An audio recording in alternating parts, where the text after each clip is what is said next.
നമസ്കാരം, എല്ലാവർക്കും എഡ്യൂക്കേറ്ററിലേക്ക് സ്വാഗതം. ജനസംഖ്യാ ദിനവുമായിട്ട് ബന്ധപ്പെട്ട് നമ്മൾ അപ്ലോഡ് ചെയ്യുന്ന പാർട്ട് 3 വീഡിയോ ആണിത്. കൂടാതെ 5 ഷോർട്ട് വീഡിയോയും ചാനലിൽ അപ്ലോഡ് ചെയ്തിട്ടുണ്ട്.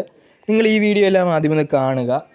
അതിനു മുന്നേ എനിക്ക് പറയാനുള്ളത്, നമ്മുടെ ചാനൽ കാണുന്ന 94% ആൾക്കാരും ചാനൽ സബ്സ്ക്രൈബ് ചെയ്തിട്ടില്ല എന്നുള്ള കാര്യം നമുക്കറിയാം. യൂട്യൂബിൽ അത് നമുക്ക് കാണാൻ സാധിക്കും. അപ്പോൾ നിങ്ങൾക്ക് നഷ്ടങ്ങളൊന്നും ഉണ്ടാവില്ല നമ്മുടെ ചാനൽ സബ്സ്ക്രൈബ് ചെയ്തതുകൊണ്ട്. അതുകൊണ്ട് നിങ്ങളൊന്ന് സബ്സ്ക്രൈബ് ചെയ്തതിന് ശേഷം കാണാൻ ശ്രമിക്കുക. നമ്മളത് മാത്രമേ നിങ്ങളോട് പറയുന്നുള്ളൂ.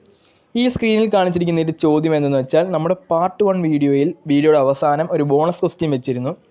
അപ്പോൾ കുറേ കൂട്ടുകാർ അതിൻ്റെ ശരിയായ ഉത്തരം കമൻറ്റ് ചെയ്തിരുന്നു. അപ്പോൾ അവരായിരിക്കാമെന്ന് നമുക്കൊന്ന് പരിചയപ്പെടാം. അതിനു മുന്നേ ഒന്നുകൂടെ ഓർമ്മിപ്പിക്കാനുള്ളത്, ചാനൽ ആദ്യമായിട്ട് കാണുകയാണെങ്കിൽ സൈഡിൽ കാണുന്ന ഒരു സബ്സ്ക്രൈബ് ബട്ടനും കൂടെ എനേബിൾ ചെയ്യുക. കൂടാതെ വാട്സപ്പ് ഗ്രൂപ്പിൻ്റെ ലിങ്ക് നിങ്ങൾ നേരെ ഒന്ന് കമൻറ്റ് ബോക്സിൽ നോക്കി അവിടെ നിന്ന് ഞാൻ പിൻ ചെയ്ത് വെച്ചേക്കാം. അതിലൊന്ന് ജോയിൻ ചെയ്യുകയാണെങ്കിൽ ഈ ഒരു വീഡിയോയുടെ മെറ്റീരിയലും കൂടാതെ ധാരാളം ക്വിസ് കോമ്പറ്റീഷൻ നമ്മൾ അതിൽ നടത്താറുണ്ട്. അപ്പോൾ നിങ്ങൾ അതും കൂടെ ഒന്ന് ചെയ്യുക. നമുക്ക് വിന്നേഴ്സിനെ പരിചയപ്പെടാം. ശരിയുത്തരം എന്ന് പറയുന്നത് 2000 മെയ് 11 ആയിരുന്നു. ശരിയുത്തരം കമൻറ്റ് ചെയ്തിരിക്കുന്ന ഒരു ഐ ഡിയാണ് മേളിൽ കാണുന്നത്.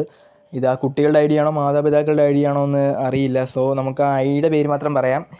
റീതു, ഷംസ് ജൂബി, ഫാത്തിമ മിൻഹ. അതുപോലെ തന്നെ ശരിയുത്തരം കമൻറ്റ് ചെയ്തിരിക്കുന്ന എല്ലാവരും നമ്മൾ സ്ക്രീനിൽ കാണിക്കാം. അനുവേദ്, ഷൈജേഷ്, ഷാബു സജി, സിൻഷ, ശ്രീദേവ്, രജീഷ ജിതേഷ്, പ്രഭാ ദയാനന്ദൻ. ഇത്രയും പേരാണ് ശരി ഉത്തരം കമൻറ്റ് ചെയ്തിരിക്കുന്നത്. വീഡിയോ കാണുന്ന കുട്ടികൾക്ക് ഒരു പ്രചോദനം എന്നുള്ള രീതിയിലാണ് ഇങ്ങനത്തെ ബോണസ് ക്വസ്റ്റ്യൻ നമ്മൾ അവസാനം ഉൾപ്പെടുത്തുന്നത്. നിങ്ങളെല്ലാവരും കമൻറ്റ് ചെയ്യാൻ ശ്രമിക്കുക. ഈ വീഡിയോ ഞാൻ അപ്ലോഡ് ചെയ്യുന്ന സമയം വരെ നമ്മുടെ ചാനലിലെ ഈ വീഡിയോയ്ക്ക് കമൻറ്റ് ചെയ്തിട്ടുള്ള, അതായത് ശരി ഉത്തരം കമൻറ്റ് ചെയ്തിട്ടുള്ള എല്ലാ കുട്ടികളുടെയും പേര് നമ്മൾ പറഞ്ഞിട്ടുണ്ട്. ഇനി ഞാൻ അപ്ലോഡ് ചെയ്ത് കഴിഞ്ഞും ധാരാളം കുട്ടികൾ ആ വീഡിയോ കണ്ട് കമൻറ്റ് ചെയ്യും. അവർക്ക് ക്ഷമിക്കുക, കാരണം നമ്മൾ അപ്ലോഡ് ചെയ്യുമ്പോൾ തന്നെ നിങ്ങൾ കമൻറ്റ് ചെയ്യുന്നവരുണ്ട്. അപ്പോൾ ഒന്നാമത്തെ ചോദ്യം, ലോക ജനസംഖ്യാ ദിനം എന്നു മുതലാണ് ആചരിക്കാൻ തുടങ്ങിയത്? നമ്മുടെ പാർട്ട് 1ലും 2ലും ഈ ഒരു ചോദ്യം ഉൾപ്പെടുത്തിയിരുന്നതാണ്. നിങ്ങൾ മറന്നു പോകാതിരിക്കാൻ വേണ്ടിയാണ്. 1987. ലോക ജനസംഖ്യ എത്ര കോടിയായതിൻ്റെ ഓർമ്മയ്ക്കാണ് ജൂലൈ 11 ലോക ജനസംഖ്യാ ദിനമായി ആചരിക്കുന്നത്? ആൻസർ 500 കോടി. ഐക്യരാഷ്ട്ര സംഘടനയുടെ കീഴിലുള്ള ഏത് സംഘടനയുടെ നേതൃത്വത്തിലാണ് ലോക ജനസംഖ്യാ ദിനം ആചരിക്കുന്നത്? Answer UNDP, united nations development programme. ഇതിൻ്റെ ഫുൾ ഫോമും ചിലപ്പോൾ ചോദിച്ചിരിക്കാം. അതൊരു ഒരു ചോദ്യമാണ്. അപ്പോൾ അതിൻ്റെ ഫുൾ ഫോം ചോദിച്ചാൽ നിങ്ങളിത് ഓർത്ത് വെച്ച് എഴുതുക. ലോക ജനസംഖ്യാ ദിനത്തിൻ്റെ ലക്ഷ്യം എന്താണ്? ഈ ഒരു ചോദ്യം ചോദിക്കാനുള്ള ചാൻസ് ഇല്ലെങ്കിൽ നിങ്ങൾ അറിഞ്ഞിരിക്കേണ്ട ഒന്നാണ്. ജനസംഖ്യാ വർധനവ് സൃഷ്ടിക്കുന്ന പ്രശ്നങ്ങളെക്കുറിച്ച് ജനങ്ങളെ ബോധവൽക്കരിക്കുക. ഇതാണ് അതിൻ്റെ ലക്ഷ്യം. ജനസംഖ്യാ കണക്കെടുപ്പിന് മറ്റൊരു പേര്? ആൻസർ കനേഷു കുമാരി. തിട്ടപ്പെടുത്തുക എന്നർത്ഥം വരുന്ന ഏത് ലാറ്റിൻ വാക്കിൽ നിന്നാണ് സെൻസസ് എന്ന വാക്കിൻ്റെ പിറവി? ഉത്തരം സെൻസറെ. ജനങ്ങളുടെ കണക്കെടുപ്പ് നടത്തുന്ന രീതി ആദ്യമായി നടപ്പിലാക്കിയത് എവിടെ? ഉത്തരം ബാബിലോണിയ. രാജ്യവ്യാപകമായി വിപുലമായ ജനസംഖ്യാ കണക്കെടുപ്പ് നടന്നത് ഏത് രാജ്യത്താണ്? ഉത്തരം ചൈന. കൃത്യമായ ഇടവേളകളിൽ ജനസംഖ്യാ കണക്കെടുപ്പ് നടത്താൻ തുടങ്ങിയത് റോമാക്കാരാണ്. എൻ്റെ കഴിഞ്ഞ വീഡിയോയിൽ ഞാനിത് പറഞ്ഞിരുന്നു. ആധുനിക രീതിയിൽ നടത്തിയ സെൻസസിൽ ഏറ്റവും പഴക്കമുള്ളത് എവിടെയാണ്? ഉത്തരം ഐസ്ലാൻഡിൽ. അതായത് 1703 ഈ ഒരു സെൻസസ് നടന്നിരുന്നത്. കണക്കെടുപ്പ് കണക്കുകൾ കൃത്യമായി പ്രസിദ്ധീകരിച്ച ആദ്യ സെൻസസ് അത് സ്വീഡനിലാണ്. 1750 ആ ഒരു സെൻസസ് നടന്നത്. ആദ്യ ലോക ജനസംഖ്യാ സമ്മേളനം നടന്ന വർഷം 1927. ഇന്നത്തെ രീതിയിലുള്ള സെൻസസ് ഇന്ത്യയിൽ ആരംഭിച്ചത് ആരുടെ കാലത്താണ്?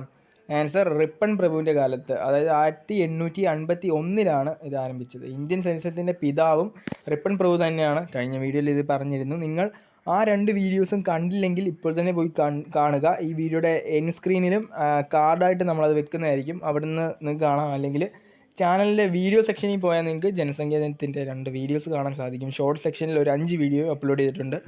ഇന്നത്തെ ഈ വീഡിയോ കൂടെ കഴിയുമ്പോൾ തന്നെ ജനസംഖ്യാ ദിനത്തിന് ക്വിസ് കോമ്പറ്റീഷനിൽ ചോദിക്കാൻ ചാൻസ് ഉള്ള എല്ലാവിധ ചോദ്യങ്ങളും നമ്മൾ കവർ ചെയ്തിരിക്കും. ഇതിൽ നിന്നൊരു ചോദ്യം പുറത്ത് ചോദിക്കില്ല എന്നുള്ള 100% ഉറപ്പ് നമുക്കുണ്ട്. ഇന്ത്യയിൽ ആദ്യമായി സെൻസസ് നടന്നത് തിരുവിതാംകൂറിലാണ് 1836. സെൻസസ് നടത്തിപ്പ് ചുമതല ആർക്കാണ്? സെൻസസ് കമ്മീഷണർക്കാണ്. അതൊന്നും ചോദിക്കില്ല. സെൻസസ് കണക്കെടുപ്പ് നടത്തുന്ന ഉദ്യോഗസ്ഥരെ വിളിക്കുന്ന പേര് എന്യൂമറേറ്റർ എന്നാണ്. കഴിഞ്ഞ വീഡിയോയിലുണ്ടായിരുന്നു. ജനസംഖ്യ ഏറ്റവും കൂടുതലുള്ള രാജ്യം ചൈന. സിമ്പിൾ ചോദ്യമാണ്. കുറഞ്ഞ രാജ്യം വത്തിക്കാൻ. ജനസംഖ്യ ഏറ്റവും കുറഞ്ഞ ഭൂഖണ്ഡം എന്ന് ചോദിച്ചാൽ ഓസ്ട്രേലിയയാണ്. ലോകത്തിലെ ഏറ്റവും ജനസംഖ്യ കൂടിയ ദ്വീപ് ഏതെന്ന് ചോദിച്ചാൽ ജാവ ദ്വീപാണ്. ജനസംഖ്യ ഏറ്റവും കുറഞ്ഞ പട്ടണം യമനാണ്. ഏറ്റവും കൂടുതൽ ജനസംഖ്യയുള്ള ആഫ്രിക്കൻ രാജ്യം നൈജീരിയയാണ്. ലോക ജനസംഖ്യാ വർഷമായിട്ട് UN ആചരിച്ചത് 1974 ഇന്ത്യൻ ജനസംഖ്യ 100 കോടിയാക്കി പിറന്ന കുട്ടിക്ക് നൽകിയ പേര് നമ്മളത് 2 വീഡിയോയിലും പറഞ്ഞിരുന്നു, ആസ്തയാണ്. കാരണം ഇമ്പോർട്ടൻ്റ് ആയിട്ടുള്ള ചോദ്യങ്ങൾ മാത്രമേ നമ്മൾ വീഡിയോസിൽ അപ്ലോഡ് ചെയ്യത്തുള്ളൂ. അതായത് 2 വീഡിയോസിലും അത് എടുത്ത് പറയണമെങ്കിൽ അത്ര ഇമ്പോർട്ടൻ്റ് ആയിരിക്കും. അപ്പോൾ ഈ ഒരു ചോദ്യം നോക്കി വെക്കുക. ലോക ജനസംഖ്യ 6 ബില്യൺ കടന്ന ദിവസം 1999 ഒക്ടോബർ 12. ജനസംഖ്യയെക്കുറിച്ചുള്ള പഠനം ഡെമോഗ്രഫി. ആയുർദൈർഘ്യത്തിൽ പിന്നാക്കം നിൽക്കുന്ന രാജ്യം സ്വാസിലാൻഡാണ്. അപ്പോൾ അത് ഓർത്ത് വെക്കുക. ആയുർദൈർഘ്യത്തിൽ മുന്നാക്കം നിൽക്കുന്ന രാജ്യം ജപ്പാനാണ്. അത് നിങ്ങൾക്ക് ഒരുപക്ഷെ അറിയാമായിരിക്കും. ഇന്ത്യയിലെ ശരാശരി ആയുർദൈർഘ്യം എന്ന് പറയുന്നത് 65.4. ജപ്പാനിൽ ആയുർദൈർഘ്യം കൂടുതലുള്ളത് വനിതകൾക്കാണ്. ആയുർദൈർഘ്യത്തിൽ മുൻപന്തിയിൽ നിൽക്കുന്ന ഇന്ത്യൻ സംസ്ഥാനം കേരളമാണെന്നുള്ള കാര്യം നിങ്ങൾ ഓർക്കുക. ജനസംഖ്യ കൂടിയ ഇന്ത്യൻ സംസ്ഥാനം ഉത്തർപ്രദേശ്, കുറഞ്ഞത് സിക്കിം. ജനസംഖ്യ കൂടിയ കേരളത്തിലെ ജില്ല മലപ്പുറം, ജനസംഖ്യ കുറഞ്ഞ കേരളത്തിലെ ജില്ല വയനാട്. എത്ര വർഷം കൂടുമ്പോഴാണ് ഇന്ത്യയിൽ സെൻസസ് നടക്കുന്നത്? 10 വർഷം കൂടുമ്പോഴാണ്. ഇന്ത്യൻ ജനസംഖ്യ 100 കോടി തികഞ്ഞത് 2000 മെയ് 11. ഈ ഒരു ചോദ്യം നിങ്ങൾക്ക് ഓർമ്മയുണ്ടോ എന്നെനിക്ക് അറിഞ്ഞുകൂടാ. കാരണം നമ്മുടെ പാർട്ട് 3 വീഡിയോയും കണ്ടു വന്നവർക്ക് ഈ ഒരു ചോദ്യം ഓർമ്മയുണ്ടായിരിക്കും. കാരണം നമ്മുടെ പാർട്ട് 1 ബോണസ് ക്വസ്റ്റ്യനായിട്ട് വെച്ചത് അതാണ്. ഈ വീഡിയോയുടെ തുടക്കത്തിലോ അവസാനത്തിലോ അവരെ നമ്മൾ മെൻഷൻ ചെയ്യുന്നതായിരിക്കാം. സ്വതന്ത്ര ഇന്ത്യയിലെ ആദ്യത്തെ സെൻസസ് നടന്നത് 1951. ജനസംഖ്യാ ശാസ്ത്രത്തിൻ്റെ പിതാവ് ജോൺ ഗ്രാൻഡാണ്. ഇംഗ്ലണ്ടുകാരനാണ് അദ്ദേഹം. 100 കോടി ജനസംഖ്യയിൽ ആദ്യമെത്തിയ ഭൂഖണ്ഡം ഏഷ്യ ഭൂഖണ്ഡമാണ്. കാരണം എന്തെന്ന് ചോദിച്ചാൽ ലോകത്തിലെ ഏറ്റവും കൂടുതൽ ജനസംഖ്യയുള്ള 2 രാജ്യങ്ങളാണ് ഇന്ത്യയും ചൈനയും. അത് ഉൾപ്പെടുന്നത് ഈ ഒരു ഭൂഖണ്ഡത്തിലാണ്. സ്വതന്ത്ര ഇന്ത്യയിലെ എത്രാമത്തെ സെൻസസ് ആണ് 2011 നടന്നതെന്ന് ചോദിച്ചാൽ 7ാമത്തെയാണ്. ഇന്ത്യയിലെ നിലവിലെ ജനസംഖ്യ 132 കോടിയാണ്. ലോകത്തിലെ ഏറ്റവും വലിയ സെൻസസും ഇന്ത്യ മഹാരാജ്യത്തിൻ്റെയാണ്. അപ്പോൾ ഈ ഒരു വീഡിയോ ഇവിടെ അവസാനിക്കുകയാണ്. നമ്മുടെ 3 വീഡിയോസും നമ്മുടെ ഷോർട്ട് സീരീസും കണ്ടാൽ നിങ്ങൾക്ക് നല്ലൊരു സ്കോർ, ഫസ്റ്റ് പ്രൈസ് തന്നെ കിട്ടുമെന്നുള്ള കാര്യത്തിൽ ഡൗട്ട് വേണ്ട.